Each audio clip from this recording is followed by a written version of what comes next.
Donc on va passer au calque vert, on va lui faire un flou également, alors beaucoup moins violent, hein. Donc sur le masque du calque vert, je vais aller chercher le flou cinétique linéaire. Alors c'est un nom un peu barbare, en fait c'est un flou directionnel, quoi. Il tire dans un sens, c'est pas plus compliqué que ça. Je vais zoomer un petit peu pour voir ce que ça fait. Alors je l'étends ce flou, hein. J'ai un paramètre longueur, on voit ce que ça fait, vous voyez. C'est comme si vous prenez une photo de la fenêtre de la voiture en pleine nuit, toutes les lumières vont être tirées à l'horizontale. Un petit peu la même chose. Et la voiture est en train de rouler, bien sûr. Donc, sur ce filtre, on va choisir une longueur de 4. On va le faire tout petit. À peu près, hein, toujours. Hop. Et un angle de 0. Donc en faisant ça, si je décoche l'aperçu, on voit que là, j'ai un petit peu plus d'effet de flou. Un peu plus, on se rapproche un petit peu de nos photos vintage. Et puis, je crée une toute petite erreur de couleur sur les contours. Voilà, je crée un petit effet un peu violacé, peut-être. Juste ce qu'il faut. Donc, sur le masque du calque vert, on va chercher dans les filtres flou, le flou cinétique linéaire. On lui donne une longueur d'à peu près 4, un angle de 0. Et on valide.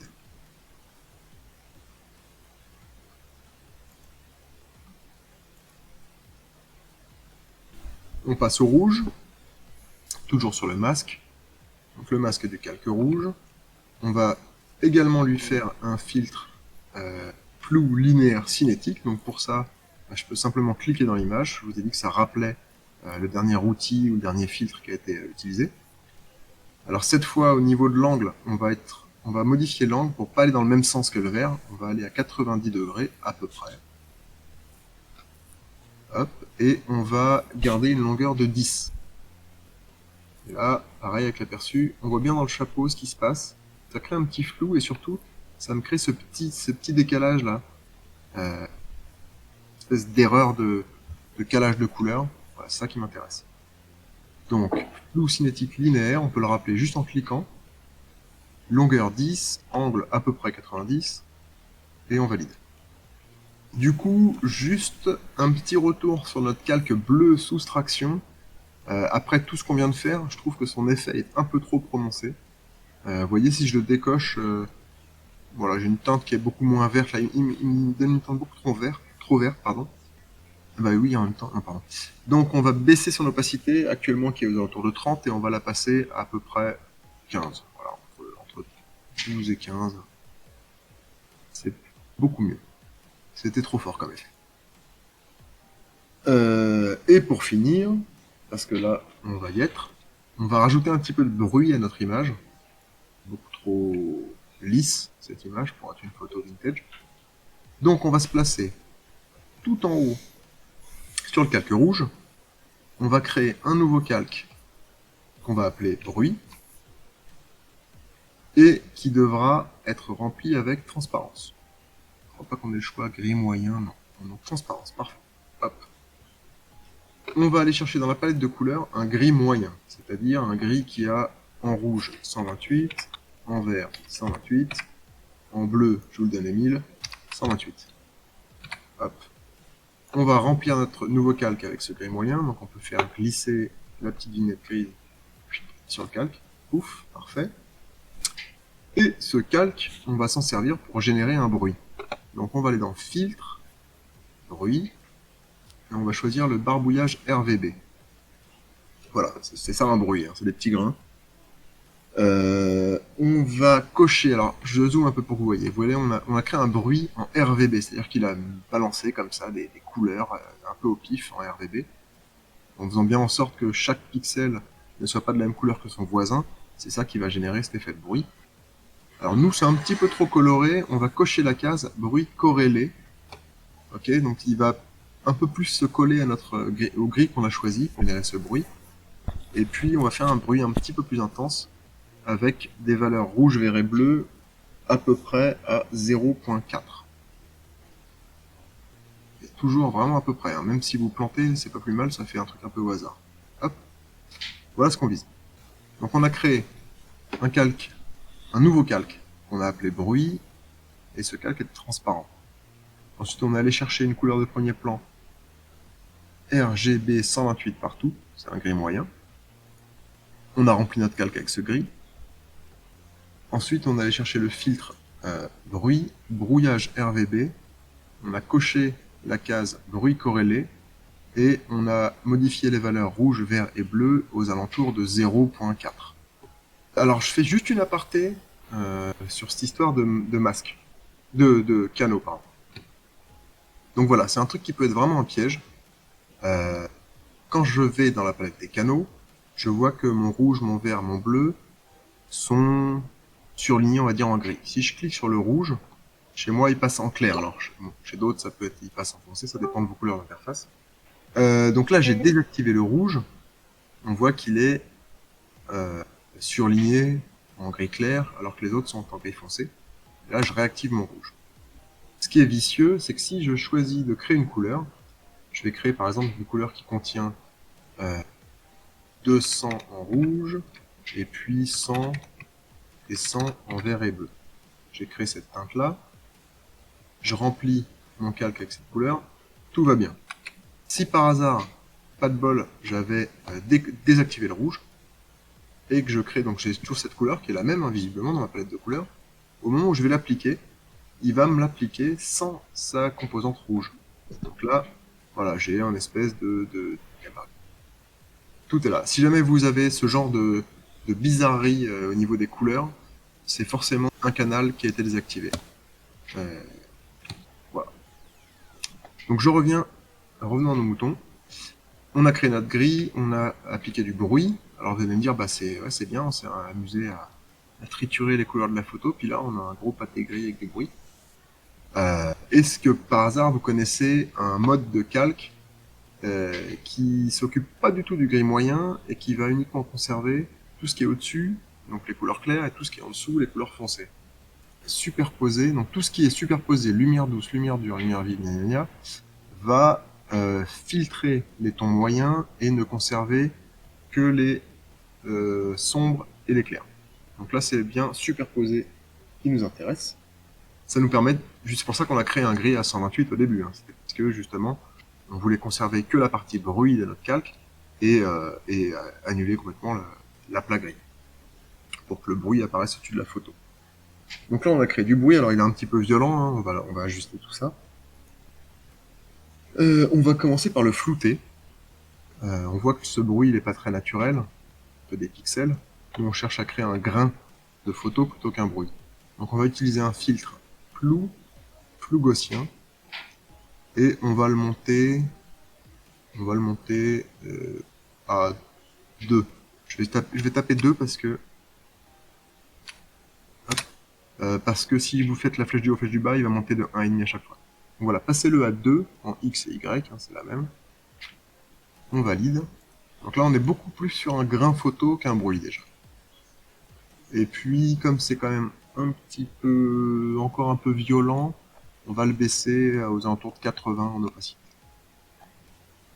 Et là, c'est pas mal. Donc, filtre, flou gaussien, une valeur de 2 pour X et Y. Et ensuite, on baisse l'opacité de notre calque. Alors le calque, on l'a passé en mode superposé, bien sûr. On baisse l'opacité de notre calque aux alentours de 80. Et ben, youpi, on a terminé. On a fait toutes les modifs de couleurs. Maintenant, on va s'occuper d'aller coller notre photo sur le Polaroid. Alors première chose, on va comparer les formats d'image. Là, j'ai un format qui est plutôt vertical. Et puis ici, je suis pas loin d'un carré. Donc, pour me faciliter la tâche, je vais modifier un petit peu le format de cette image. Je commence par, alors juste pour le fun, on va comparer l'image d'avant et l'image d'après. Là, on voit vraiment le travail qui a été effectué. C'était une aparté. Je vais commencer par créer un nouveau calque qui reprend tout le travail que j'ai fait. Donc, je fais un clic droit sur mon dernier calque, là, bruit. Je m'assure que tous les calques nécessaires sont affichés, visibles. Clic droit sur ce calque, nouveau depuis le visible, et là il me crée un calque qui reprend tous les calques en dessous de lui. Celui-là, c'est mon final. Hop. Ensuite, donc j'ai dit que je voulais étendre un petit peu les bords à droite et à gauche pour être plus proche du format carré. Je vais aller dans Images, taille du canevas, et en largeur, là où j'ai 1440, je vais choisir 1800. Je clique quelque part pour valider, je vais cliquer dans Hauteur. Hop, voilà, j'ai validé ma modification de largeur. Par contre, on voit que l'extension va se faire côté droit. Moi, je veux que ça se fasse des deux côtés, donc je clique sur le bouton Centrer. Et là, on voit que voilà, j'en ai une partie à gauche, une partie à droite, redimensionné. Donc maintenant, on a du vide. Hein. On voit le damier gris à gauche et à droite. Donc ce vide, il va falloir qu'on le comble. On va aller chercher l'outil de sélection rectangulaire. On va tracer une sélection. Alors c'est important pour être sûr de bien tout englober. Vous voyez, je pars non pas de l'intérieur de l'image, mais bien de l'extérieur. Donc je suis en haut à droite, là, je pourrais très bien être pas à droite. Hein. Et je vais tracer ma sélection vers l'intérieur de l'image en m'arrêtant avant la petite fille. Je laisse une petite marge. Hop, j'ai sélectionné cette partie de l'image. Je vais la copier, la coller. Ça me crée une nouvelle sélection flottante. Et cette sélection, je vais en faire un nouveau calque.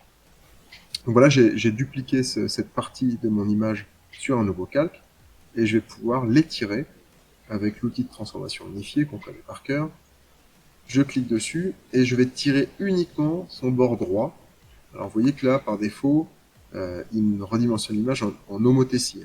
Si je maintiens la touche majuscule enfoncée pendant ma transformation, je casse l'homothétie et donc je peux tirer uniquement dans un sens. Donc voilà, je vais étirer le bord droit de ce nouveau calque, histoire de combler le vide et que ça paraisse quand même à peu près naturel au niveau de l'image. Je fais la même chose pour le bord gauche, donc je reviens sur le calque qui s'appelle Final. Je fais une sélection toujours de l'extérieur de mon image vers l'intérieur. Je m'arrête avant la petite fille. Copier, coller, nouveau calque, l'outil de transformation, un clic, et j'étire le bord gauche en maintenant la touche majuscule enfoncée. On étire dans un sens. Une fois, pardon, j'ai lâché la touche majuscule. Hop, je le refais. Je valide. Et une fois que c'est fait, ces trois calques, je vais les fusionner en un seul. Donc je peux aller sur le premier là, celui qui est tout en haut de la pile. Fusionner, je clique droit, fusionner vers le bas. Ok, j'ai rejoint ces deux calques là. Je refais un clic droit, fusionner vers le bas. Et voilà, j'ai assemblé tout le montage en un seul calque dont les bords ont été étendus. On va passer à notre petit Polaroid. On va, alors, juste que je vous montre, hein. Dans l'essai que j'ai fait, j'avais joué un petit peu sur un ombré, petit texte. Bon. On va raccourcir un petit peu la manœuvre. Là, ce qui va être important, c'est surtout d'incruster notre image dans ce visuel-là de Polaroid. Le reste, c'est un peu de la fioriture. Donc, on est sur notre calque, on est sur notre image avec le Polaroid. On va tout de suite dupliquer le calque, CTRL majuscule T. On va l'appeler cache. Il va nous servir de cache. Et puis, on va supprimer tout ce carré noir là. On va en faire du vide pour pouvoir glisser notre photo en dessous. Donc là, le plus simple, c'est d'utiliser la baguette magique. Alors, outil de sélection contigu. Donc on l'a jamais utilisé, mais je crois que vous connaissez à peu près le principe. Hein. Sélectionner tous les pixels par couleur approchante. Donc dans les paramétrages d'outils, assurez-vous que le lissage est coché, adoucir les bords est décoché, voisins diagonaux est coché, et on va utiliser un seuil d'à peu près 50. Donc le seuil, c'est la limite de proximité en termes de couleur du pixel témoin vers les autres pixels à télécharger. Et vous cliquez quelque part dans le noir, là au milieu. Et logiquement, si tout va bien, il devrait aller chercher tout le pavé noir. Il a fait la sélection tout seul. Une fois que c'est fait, on va l'adoucir un peu. Je zoome pour vous montrer. On va l'adoucir un petit peu, cette sélection, pour pas avoir une découpe trop brute. Donc on va choisir sélection, adoucir, et on va mettre une valeur de 8 pixels. Et une fois que c'est fait, on appuie sur la touche supprime.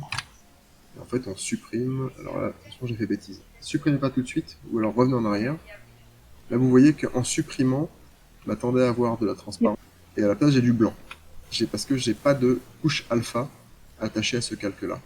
Je dois le voir sûrement dans les canaux d'ailleurs. Si j'ai une couche alpha générale, mais pas pour le calque. La couche alpha, c'est la couche, qui est une couche qu'on ajoute aux couches rouge, verte et bleue, et qui s'occupe uniquement de la transparence. Donc si cette couche n'existe pas, il n'y a pas de transparence possible. Donc pour l'ajouter, on fait un clic droit sur le calque, et on choisit ajouter un canal alpha. Et voilà, maintenant que c'est fait, je peux faire supprime. Et là, alors je le vois dans l'aperçu du calque, j'ai bien du transparent.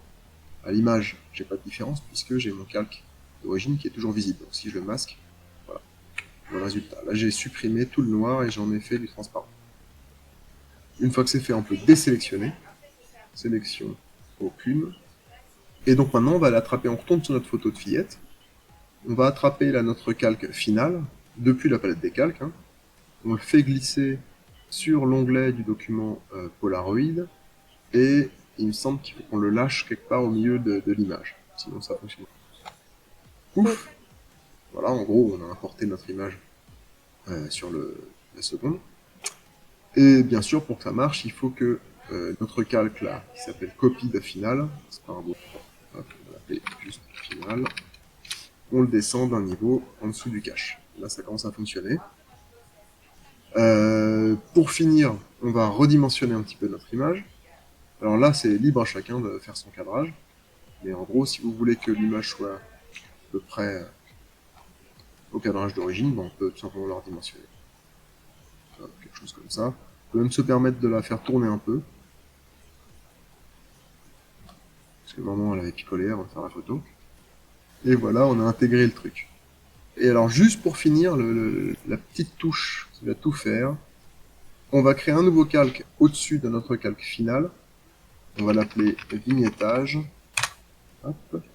On va aller chercher une couleur violette foncée, qui aura une valeur, on va la taper, un rouge 80, en vert 0 et en bleu 130. Voilà, un violet plutôt foncé.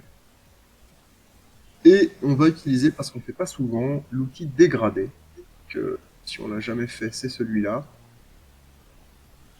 On va configurer notre dégradé en allant ici chercher, donc il y a une petite vignette qui représente le dégradé, et puis il y a plein de choix. Nous, ce qui nous intéresse, c'est premier plan vert transparent, donc de notre violet là qu'on a choisi, vers du rien. Premier plan vert transparent, très bien. Assurez-vous que dans forme, vous êtes sur linéaire, et non pas radial ou autre. Ok, on fait un dégradé linéaire. Pour le reste, ça devrait être ok.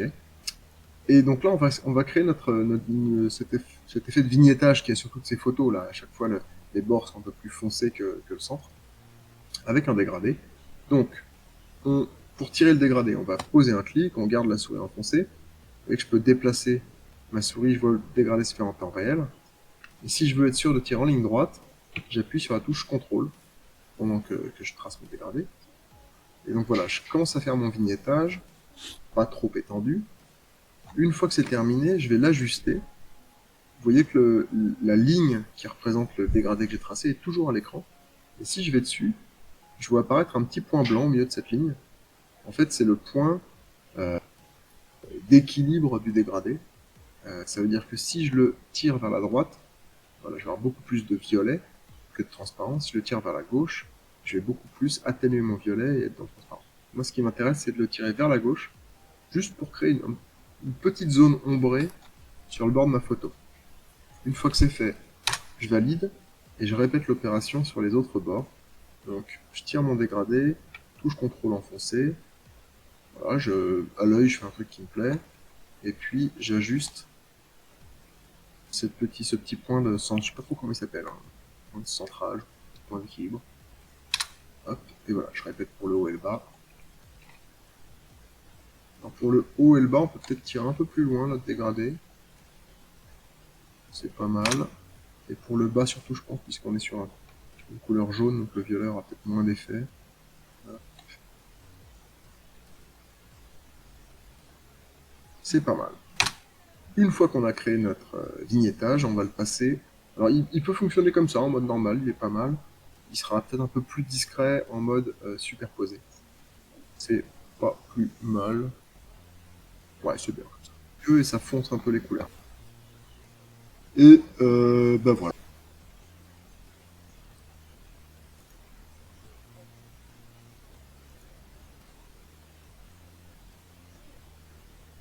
fait, par défaut, donc si, là j'ai fait un dégradé du violet au rouge, hein, pour voir.